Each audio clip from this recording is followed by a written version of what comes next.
So this wasn't the most eventful weekend in terms of UFC cards or really combat sports, I'd say in general.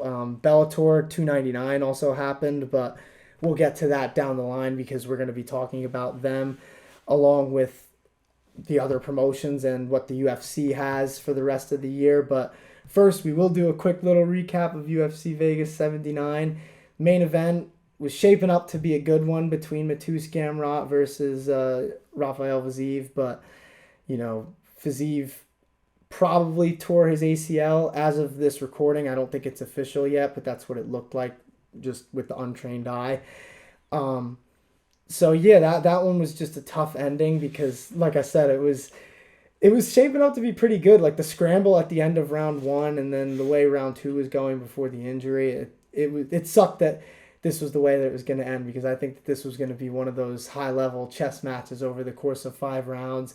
Gamrot said as much. I thought Fiziev's takedown defense in like the limited time that we saw it was really good. And it feels weird saying this after he tore a muscle most likely, but I thought he looked very flexible. Like I think there's a lot to say like for his athleticism, just for defending some of those takedowns the way that he was. I know in round one there was like a specific one where his leg was literally facing like up and he hopped his way out of the takedown. It was just pretty impressive to me. But I wish I had something that I could ask you for this main event. But do you think that Gamrot really moves up at all after this or no?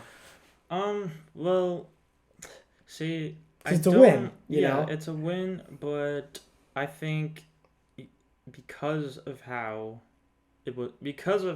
it was won, he's probably really not, probably just still gonna hang. I think he's gonna still get another. I think he should still get at least another like co-main event as another top guy in the division. Like that's only really fair because I mean we saw it too. Like you were just saying how it was shaping up to be the fight we were hoping it would be before that. So and obviously the two Scamrot was not he was not shy in speaking his mind as like making sure that he still gets his due for that win. I was going to ask you about that because I personally, the way he was saying it was like, yeah, my defense is what caused that to happen, but he hurt like the plant leg, not the leg that he landed that kick on.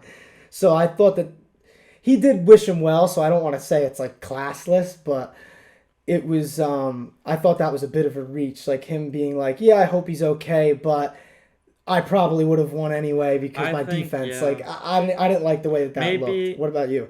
Yeah, well, I think maybe he feels that he's not gonna move up as much as he might have hoped after this fight, and so he's trying to just he's trying to just claim his case and whatnot, but like it happens and stuff. So I don't know, obviously in this division as well, I don't think it should be that hard to get him another top 15, top 10 guy that Yeah, we're well, gonna this see. was a fight between number 6 and number 7.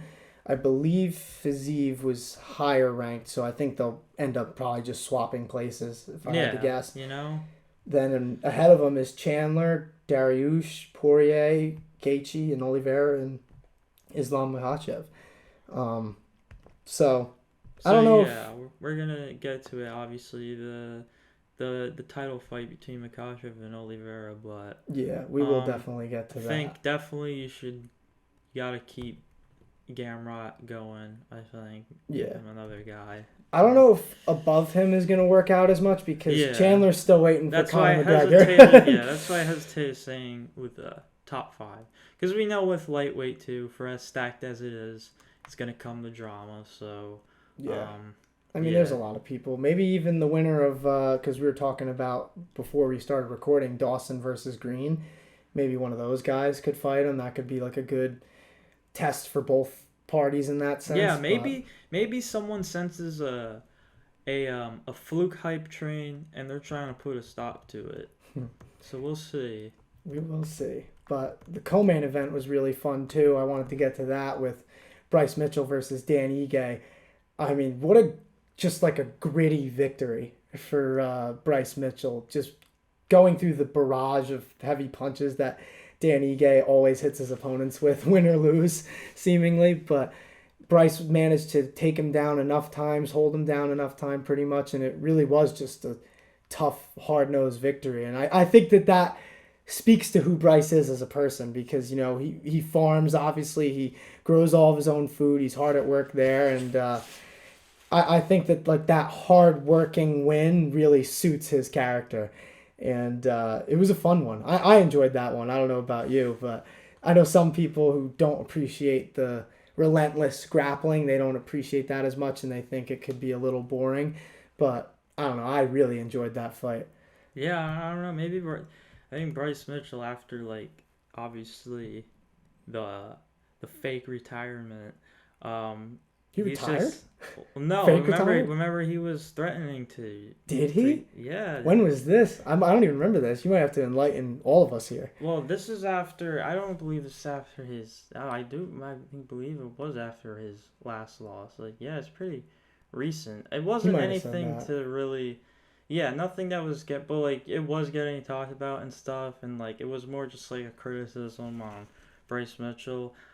So I think probably now he's just completely embracing his grappling and his obviously, he's one of the best when it comes to it. Clearly, you see, and so that's how he's gonna get, how he's gonna get the closest to the title. So it is what it is. Like you gotta do what you gotta do to get your hand raised at the end of the day. So.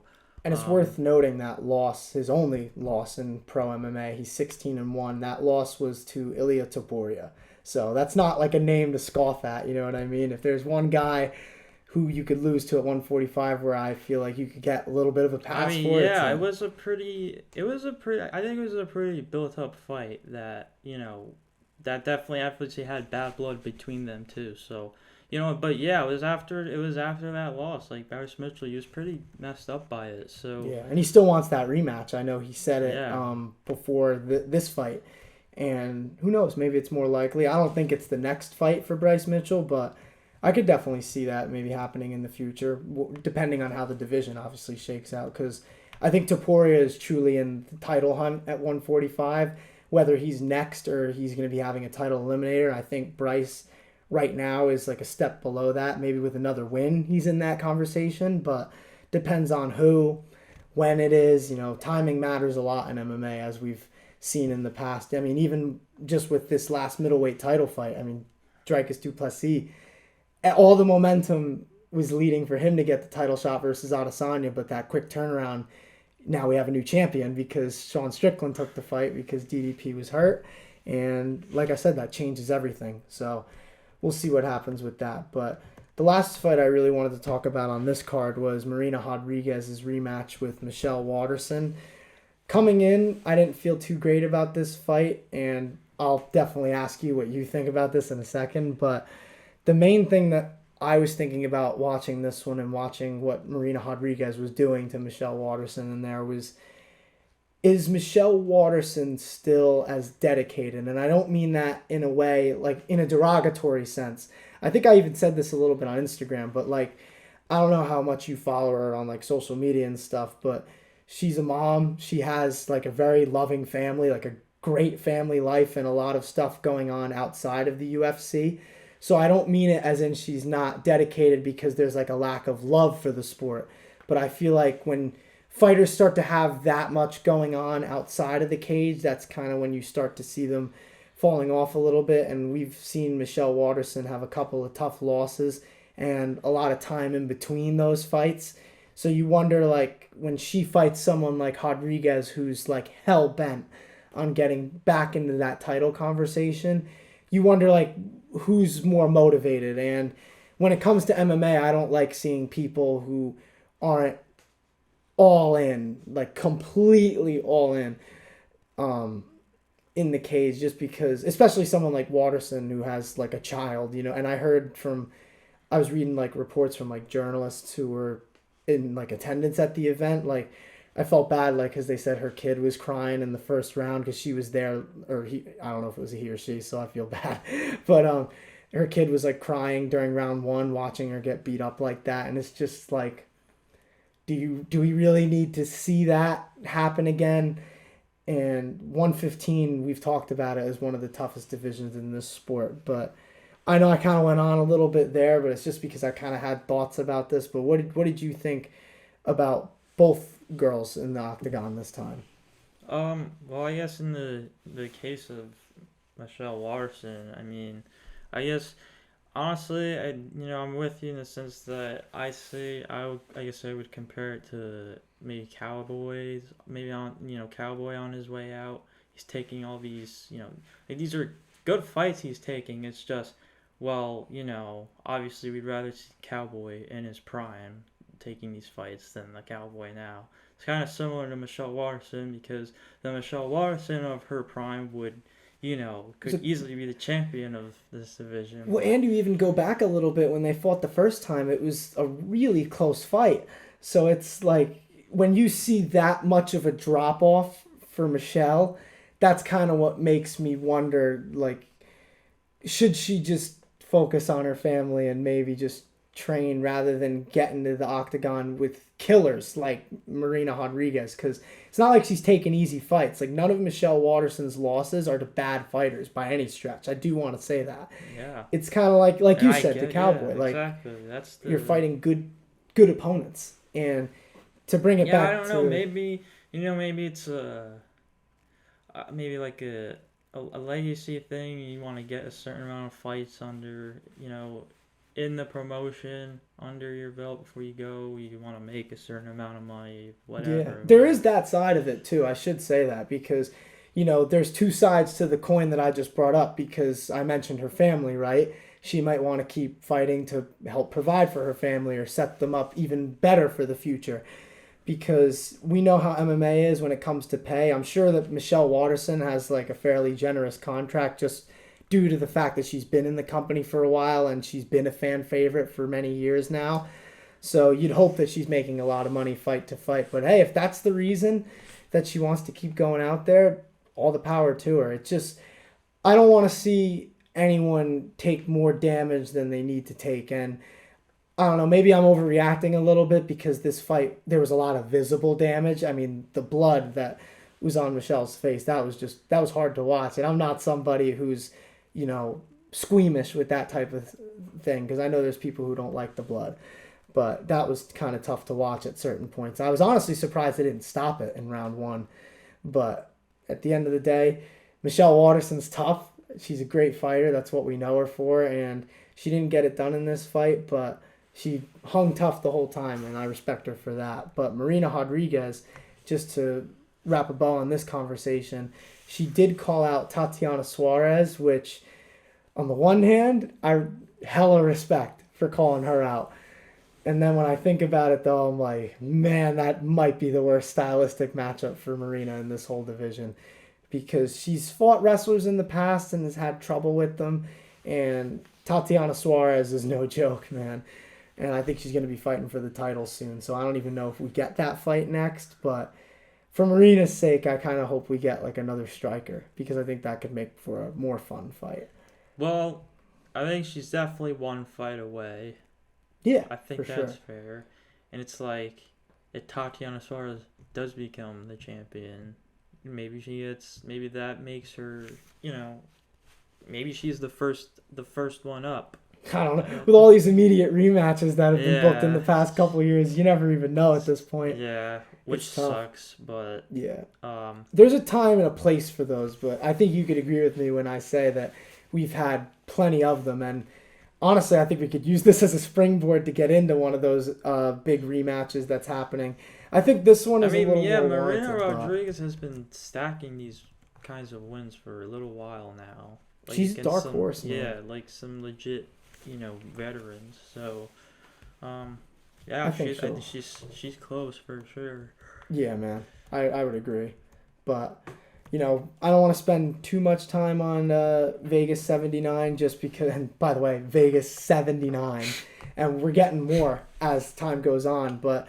Yeah, there's gonna be 100. Yeah, definitely, and probably like within the next year. But this lightweight main event didn't really tell us much, but in a few weeks we do have UFC 294, and that lightweight main event is going to tell us a lot. Just before we get into like this fight between Islam Makhachev and Charles Oliveira, there are a couple cards in between. Grant Dawson versus Bobby Green on October 7th. Sadiq Youssef versus Edson Barboza on the 14th. I'd say those are like good main events if you're like a true fan and you really enjoy like the sport. But in terms of the stakes and the cards around these main events, not the best. So we're kind of going to skip over those for now. We'll recap them when the time comes, obviously. But for now, we're going to get into the big lightweight rematch, which is Islam Makhachev versus Charles Oliveira. And that fight, a lot of people are hyped about it, which is crazy considering the outcome of the first fight. But the more I think about this, I still feel the same way I felt the first go-round in terms of Islam's strength playing a role in this fight. But I do think Oliveira, having fought him now and knowing what that strength feels like, think that might change his game plan up a little bit, and that could change the outcome. Who knows? But what do you think of this rematch coming in? First off, do you think it's warranted? And then also, what do you think of just the fight as a whole? So I think it's fair. Maybe to me it's the thing where I feel one way is I think Islam Makhachev's probably gonna easily handle Charles Oliveira again, the way not like similar to how he did the last time. And the reason because of that is because, you mentioned how, all right, Oliveira's already, felt that strength and he's already been in there with Islam Makhachev. That's fair, but it wasn't very long at all. Like Islam Makhachev was clearly dialed in. He was going to use the wrestling no matter what. Charles Oliveira was gonna have a game plan for it, but that doesn't mean that he's gonna be able to hit on every single game point that he has to beat Islam Makhachev. Whereas Islam Makhachev has that clear advantage over him.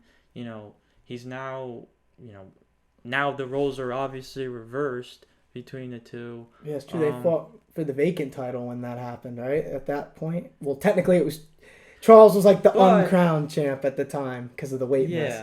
Yeah. And so, the thing is now, like, this is Makhachev's first defense against an actual lightweight.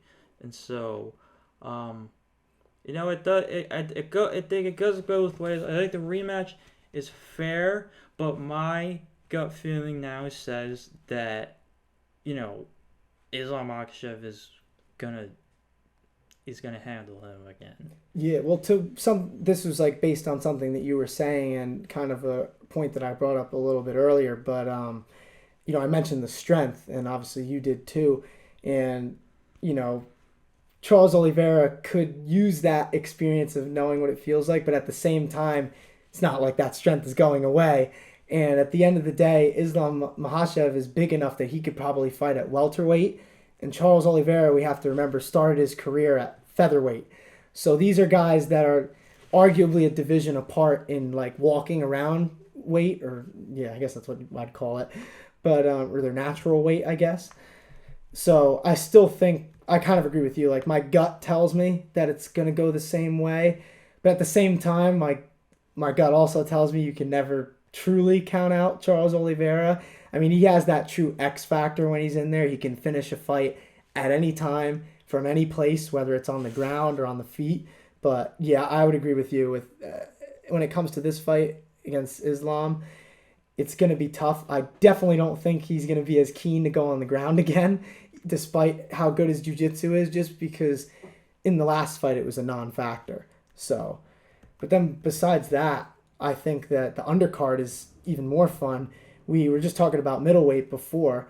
We have what I think is probably going to end up being a title eliminator between Paulo Costa and Khamzat Chimaev.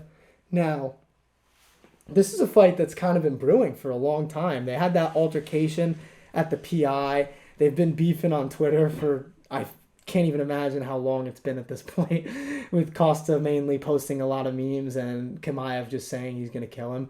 Which is, I always loved it, like the difference between how people promote fights. Like there's some guys who will talk shit.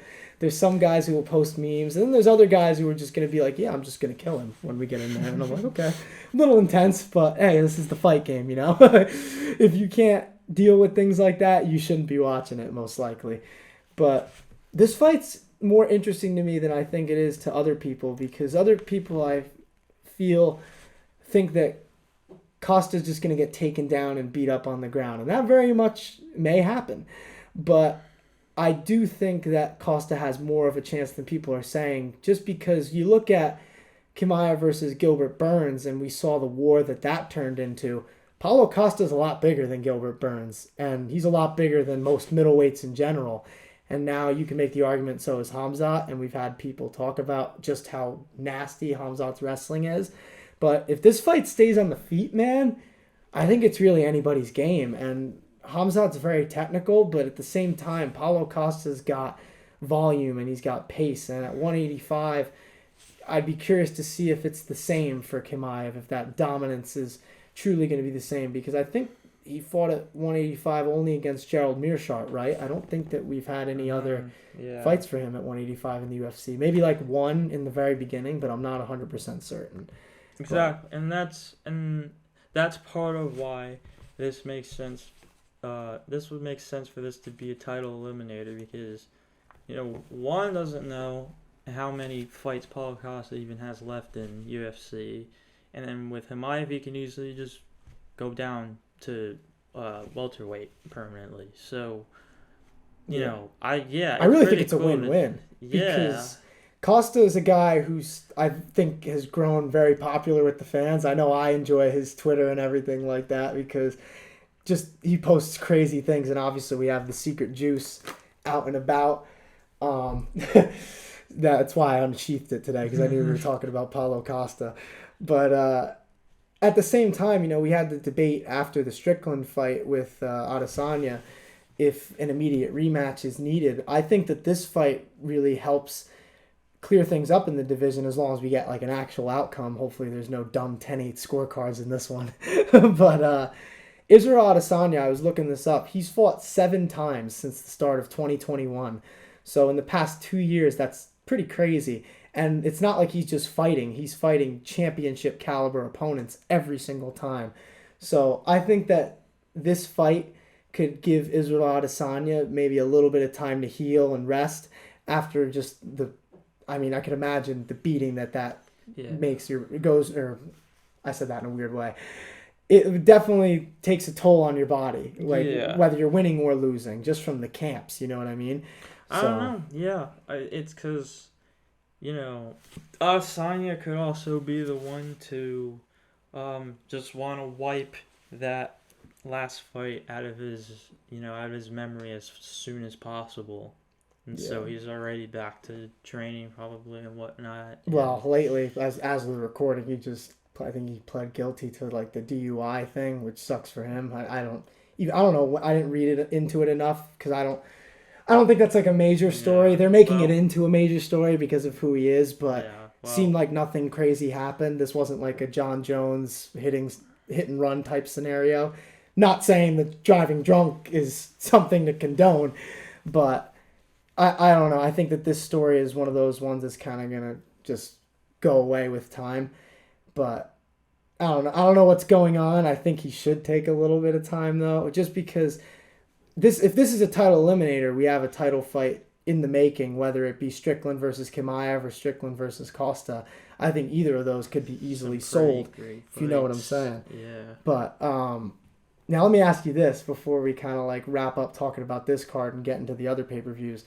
Which of those title fights or possible title fights would intrigue you more, Strickland versus Costa or Strickland versus Chimaev? Because I think the build-up for either would be pretty hilarious, because Strickland's one of those guys who could sell any fight, Yeah, I guess just because we've literally never seen it before, like Chimaev versus Sean Strickland, would absolutely tear the roof off the place, I'm sure.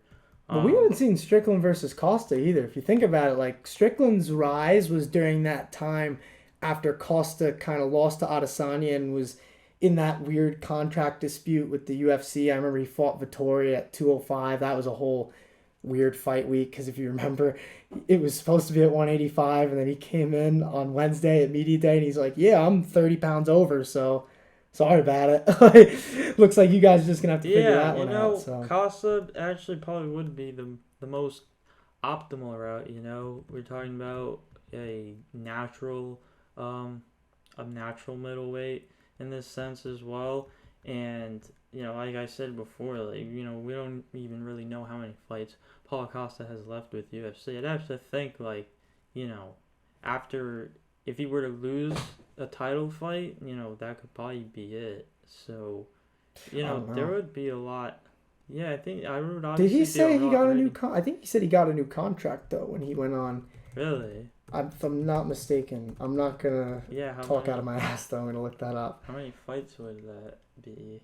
So this is from March. It says that he does have a new deal.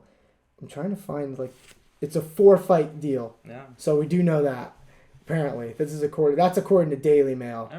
That says 4 fights. And there's, a few different sources that say the same thing. And it says that he's making more than $1 million per fight. So if that's true, shout out to Paulo Costa or Paulo Costa's agent, because we know that's not easy in the UFC to make $1 million per fight, let alone over that, you know what I mean? But if he can pull that in for this fight, that'd be pretty nice for him. And I like that he has a deal that's kind of secured his future.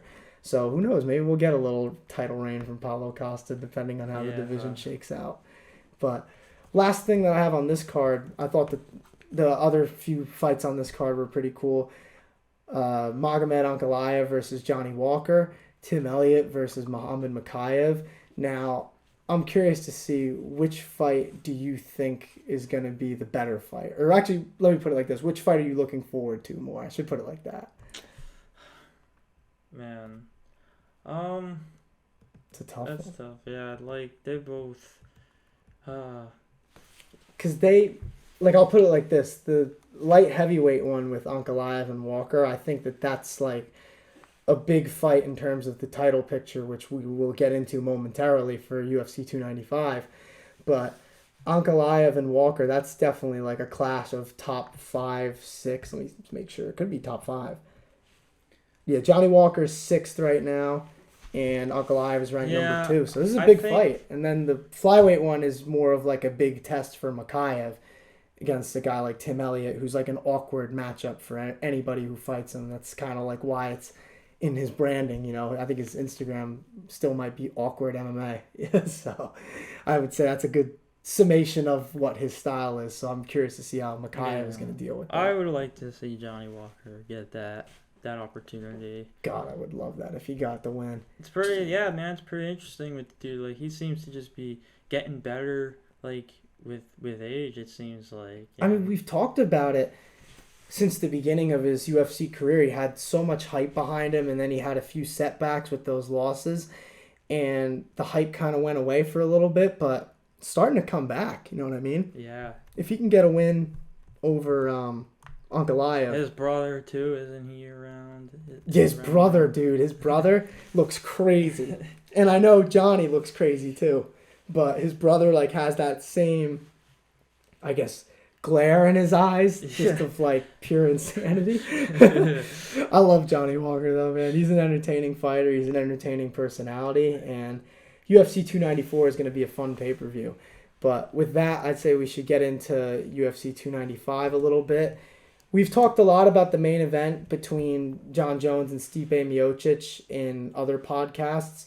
So, and I'm sure we'll talk about it more even before that fight is upon us.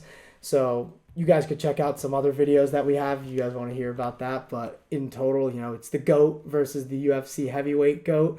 And I'm curious to see who takes that fight. And what I'm really curious about, and I wrote this down so I wouldn't forget, Stipe Miocic, I'm curious to see how his speed looks with his hands, because I do think he has better boxing than Jon Jones.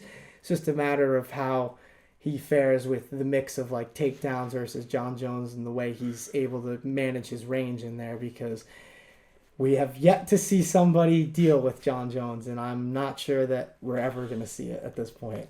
So, but to get in, we were talking about light heavyweight just a few minutes ago. Vacant title fight was just booked. Yuri Prochazka, the former light heavyweight champ, versus the former middleweight champ, Alex Pereira. And hopefully this thing is going to clear a lot of fights up at, or a lot of things up at 185. I'm thinking about Pereira at 205. And yeah, I think the winner of this fight is almost certainly fighting Jamal Hill. So I think for the first time in a while, we actually have some sort of direction at 205 rather than just fight here, vacate the title, or draw. Like all the crazy things that have happened at light heavyweight over the past couple of years. Hopefully this fight is going to clear it up for a little bit, but you never know because the winner is going to be fighting another former champion, and who knows, the belt might change hands once again. But besides that, Mackenzie Dern versus Jessica Andrade is going to be fun. I think Dern is, if this fight stays on the feet, I think Dern is going to have a hard time because Jessica Andrade has pistons for hands. And against someone like Dern, who does tend to get hit a lot, even in her wins, I don't know if that's going to be very good for her. So I think Mackenzie Dern's best hope is to get this fight to the ground at all costs. But we'll see. And then the last one I wanted to get into before we really get into detail on UFC 296, since those fights were the ones that were recently announced. Jared Gordon versus Marco Madsen. I don't know if that's going to be on the prelims or the main card at 295, but that's a very underrated fight in my opinion. Jared Gordon's pretty good all around, good boxing, good takedown defense, most importantly, against a guy like Marco Madsen, who was an Olympian, Greco-Roman wrestler. So I'm curious to see if he's going to be able to get Gordon down, and if he can't, I'm curious to see if Gordon's going to piece him up on the feet. So with that, like I said, I just wanted to run through 295 real quick. UFC 296 now, the last pay-per-view of this year is going to be crazy. Leon Edwards versus Colby Covington was finally made official. It's about time we get to see some fights at the top at welterweight, you know what I mean? Because it's been such a long time, I feel like. Bilal Muhammad is probably very angry right now, maybe rightfully so. So I'll start the conversation with that. Do you think that this title shot to Colby was warranted, or do you think maybe it should have gone Bilal's way?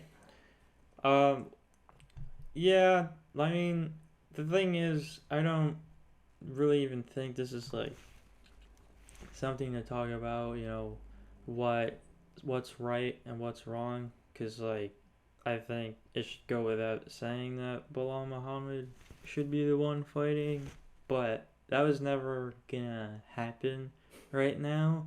And so like, yeah, like pretty much, all the momentum was leading towards. That's why I said finally. The thing is, they've been talking about this since the summer. I'm thinking about, afterwards, in which like what would, is UFC, maybe UFC wants Colby to win, and then you can start up that, I think if the build up to that. I don't know if Bilal gets it even with a Colby win, because Colby hasn't even brought him up. He said if he wins this fight, he's thinking either Strickland or if Islam wants to come up to 170. And with someone like Colby who can promote a fight, they might be keen to do something like that if they think that he could build it up. Then, yeah, I think... It's tough, man. I think if Leon wins, Bilal is way more likely to get a title shot. That would make it like pretty killer. But if Colby Covington wins, and then he's either he's either going up to fight Sean Strickland, or should be the craziest press conference of all time. Let's just be some crazy fights, but for the rest of the welterweight division, it's like, where does it leave them? And the welterweight division doesn't need that anyway because it's so log jammed at the top. Yeah, really, exactly.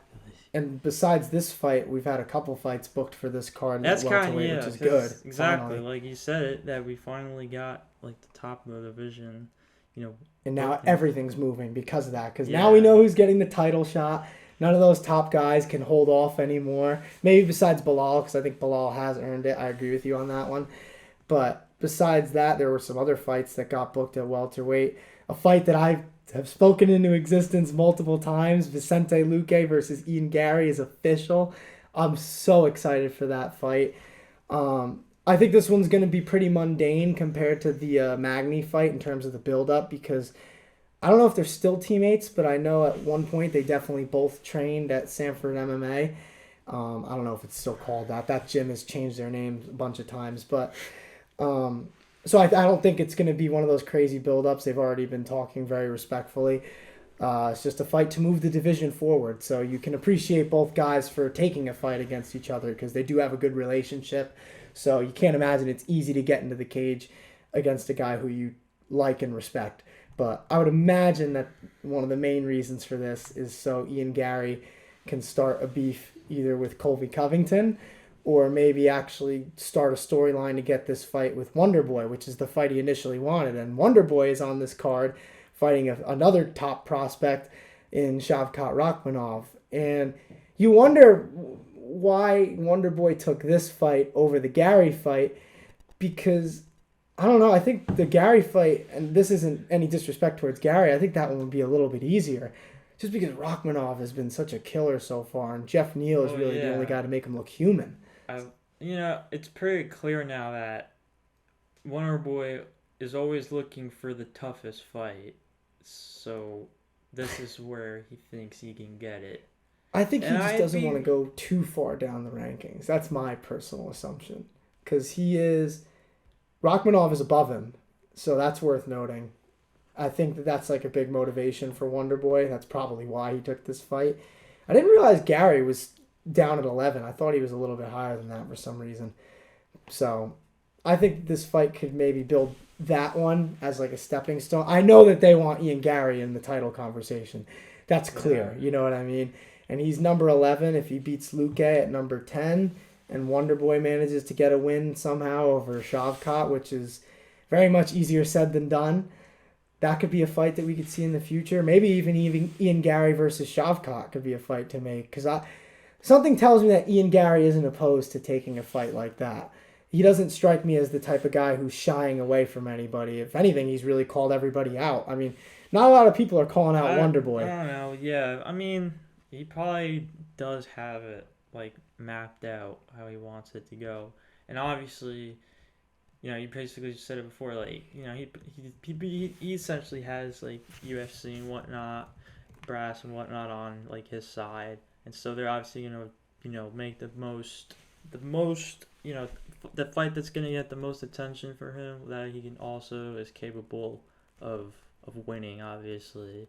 So I think this fight is to impress the hardcores because all the real hardcore fans know that Vicente Luque is a dangerous I'll say individual. this I think this is because he's obviously not getting the Stephen Thompson fight right now, and so this is like a pivot, and you gotta I definitely respect that, especially you're saying that they're former teammates and whatnot. I think they might be current teammates.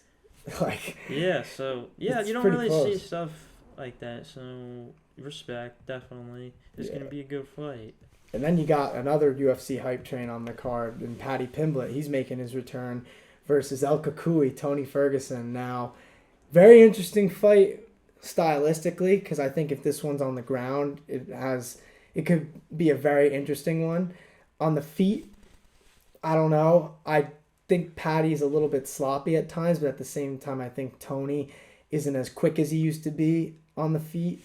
So, very interesting fight for both guys. I'm curious what you think about it. Do you think that this was a good fight to book for Tony Ferguson, or are you kind of sitting here like, man, another one where you're just holding your breath? Well, the only reason why this would be not the ideal fight for Tony Ferguson, but you still obviously want to think of Tony Ferguson as then you got to give him a notable name, and obviously you can put him at on any pay-per-view or at a prevalent spot on a fight night card, and this case, otherwise, in this case, it's a Paddy Pimblett returning from an injury, and so if this was Paddy Pimblett, obviously beforehand and still just obviously like stacking up wins and all that, and he's everyone is obviously he's getting all the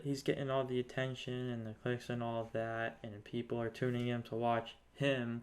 I think in that case, like, yeah, it would seem like, okay, they're like really using Tony Ferguson as just stepping stone now for Which these makes me sick to guys. even think about, man. Like a guy who at one point won 12 straight fights, never got a shot at the undisputed title.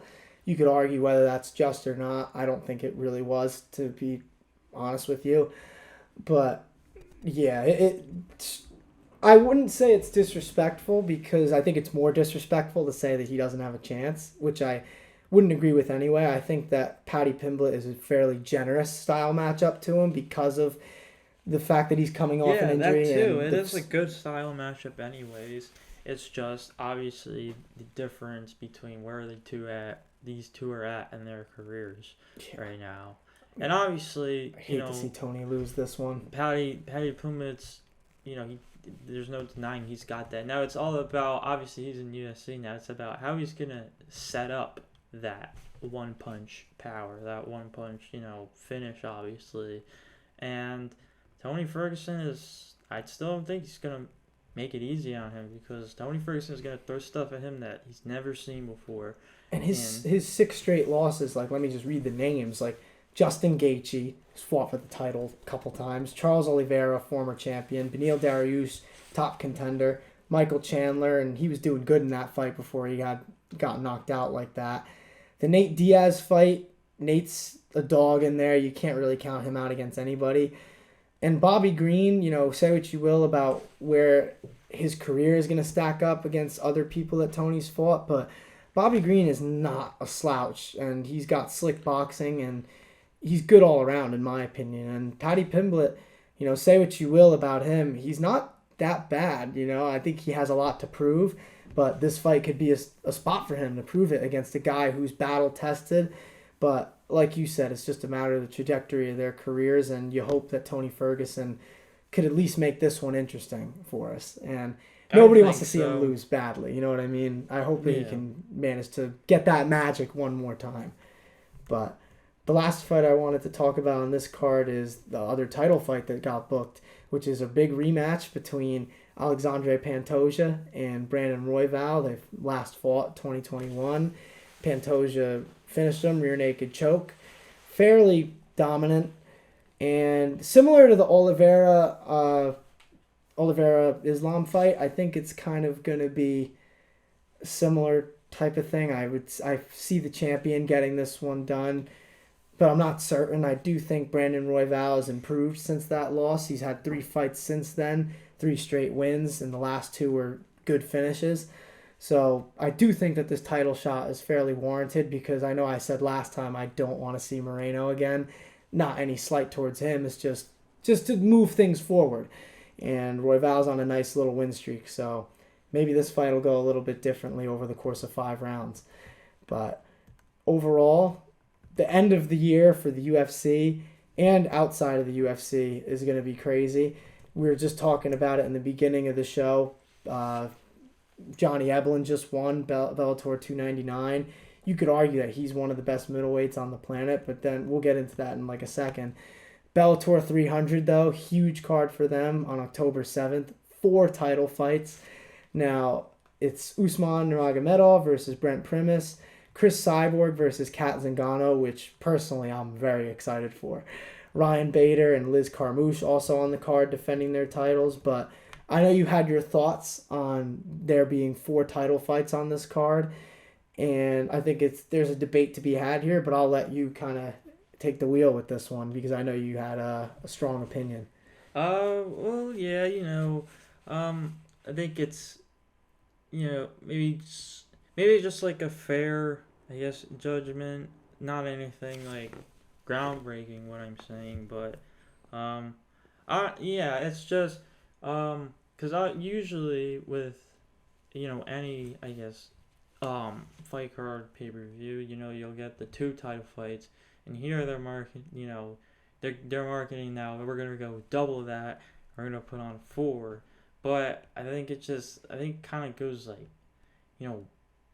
kind of not not backwards, but doesn't really like move the needle like they think they're moving the needle.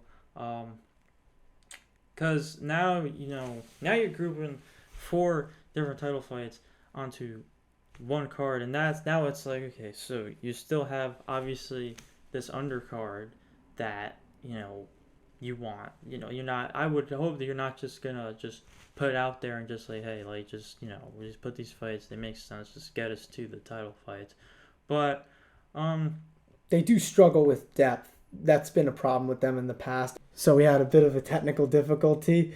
The camera died because we recorded another video before this, which is going to be out either at the end of this week or the beginning of next week.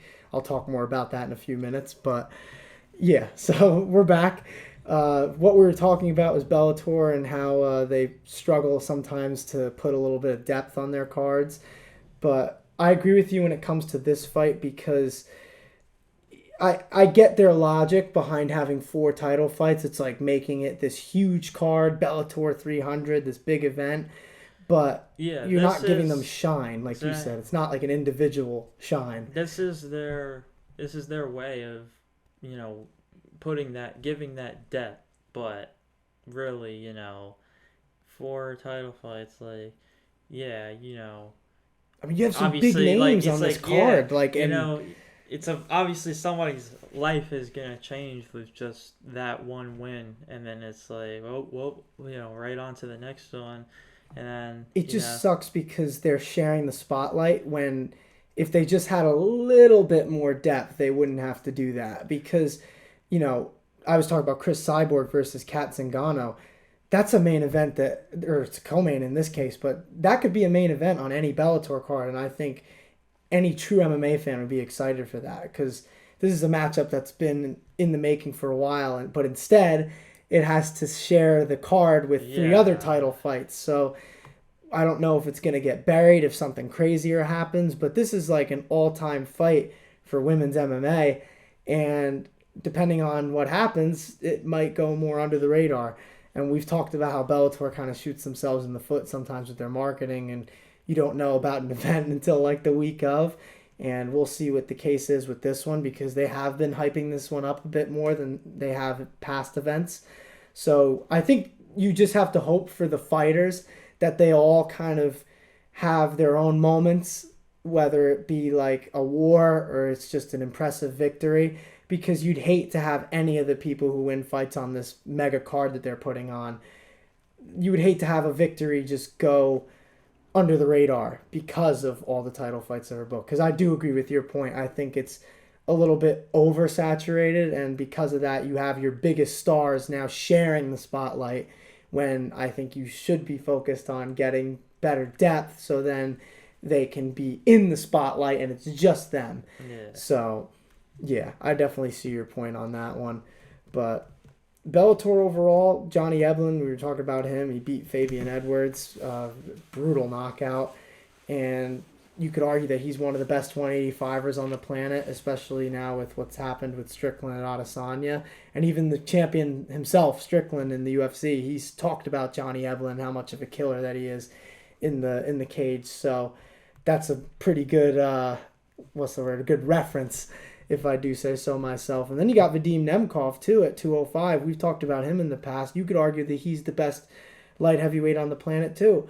So I think Bellator, it sucks because their champions don't get the credit that they deserve because it's Bellator, and I think they still have that stain of like they sign UFC fighters past their prime, but Johnny Eblen and Vadim Nemkov, those are homegrown Bellator fighters, so you can't really use that narrative with all of their fighters anymore, like Usman Nurmagomedov too in the main event of Bellator 300, and I just think that this is going to be a good few weeks for Bellator if they manage it right. Because I do think that they got some traction after 299 just with how dominant Eblen's win was and then with that post-fight altercation with Leon Edwards. So if you can capitalize off that momentum with Bellator 300 and you have a couple of these champions or challengers who can have a couple of big moments, who knows what this could do for Bellator. I hope it does something for them because I really do feel bad for them sometimes. That's really all you can hope for, Yeah, man, exactly. But last thing I really want to talk about before we preview next week was a bit of PFL stuff or PFL related stuff. You know, we've been previewing all this UFC and Bellator stuff. Fury versus Ngannou is coming up on us too in about a month. October 28th, that's going to be going down. Then a month after that, the PFL is going to have their World Championship, so there will be a bunch of fun fights on that card. In the meantime, though, next week, like I alluded to, we did record another video before this podcast. We're going to be doing an MMA-related whisper challenge. If you guys don't know what that is, basically, me and Tiz went head-to-head. One person wears headphones, and it has music blaring while the other person is whispering different terms. In this case, they're related to MMA. And the person with the headphones has to guess what the other person is whispering. And I'd say that me and you had a little bit of fun with that, trying to read each other's lips because, yeah, that was a bit tougher than either of us thought, I would say. But besides that, Canelo versus Charlo is happening this weekend. I think that's going to be a fun fight in terms of boxing. And also in one championship, Silver Fox superstar Danielle Kelly is finally fighting for the atomweight grappling title this weekend. So obviously we're big fans of anybody from Silver Fox due to our connections to certain people in there. So good luck to Danielle, and hopefully next week not only will I be talking about Canelo versus Charlo, but hopefully we'll have a little Danielle Kelly to talk about too. So with that, we'll see you guys next week.